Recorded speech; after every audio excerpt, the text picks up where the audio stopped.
Indira Anita Anand. হাতে গীতা, কণ্ঠে শপথ বাক্য। কানাডার প্রথম হিন্দু পররাষ্ট্রমন্ত্রী হিসেবে শপথ নিলেন আরও এক ভারতীয় বংশোদ্ভূত, নাম ইন্দিরা অনিতা আনন্দ। কানাডা প্রেসিডেন্ট কার্নির মন্ত্রিসভায় বিদেশ মন্ত্রকের দায়িত্ব সামলাবেন এই ভারতীয় বংশোদ্ভূত কন্যা। কে এই ইন্দিরা অনিতা আনন্দ, যিনি ইতিহাস রচনা করলেন কানাডার পার্লামেন্টে? কানাডার নোভা স্কটিয়ারের মেয়ে অনিতা 1967-তে জন্ম, ভারতীয় বংশোদ্ভূত।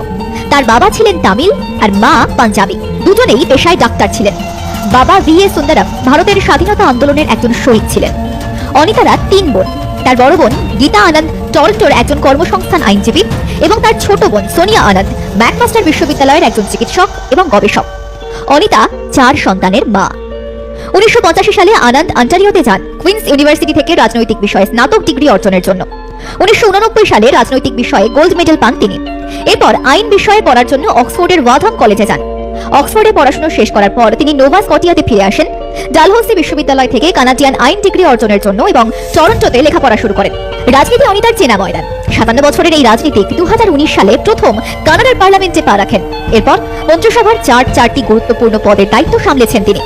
কানাডার কুর্সিতে বসে একাধিকবার ভারতকে কূটনৈতিকভাবে চাপে ফেলার চেষ্টা করেছিলেন জাস্টিন ট্রুডো। চলতি বছরই অবশ্য ক্ষমতাচ্যুত হয়েছেন তিনি।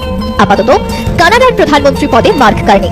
তিনি নিজের মন্ত্রিসভায় আগেই জায়গা করে দিয়েছিলেন ভারতীয় বংশোদ্ভূত কানাডার রাজনীতিক অনিতা আনন্দকে। কানাডার পাবলিক সার্ভিসের দায়িত্ব দেওয়া হয়েছিল তাকে।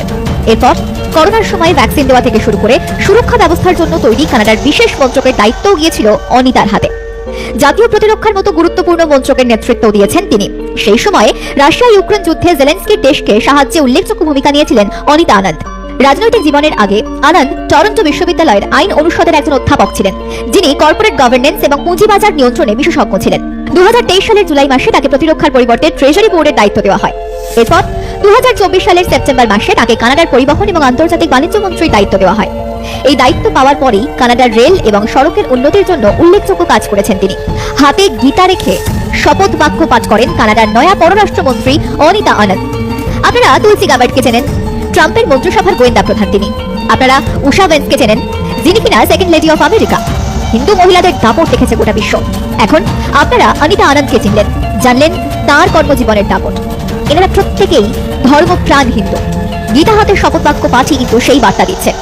গীতার মাহাত্ম্য, হিন্দু ধর্মের মাহাত্ম্য তারা প্রত্যেকে পৌঁছে দিচ্ছেন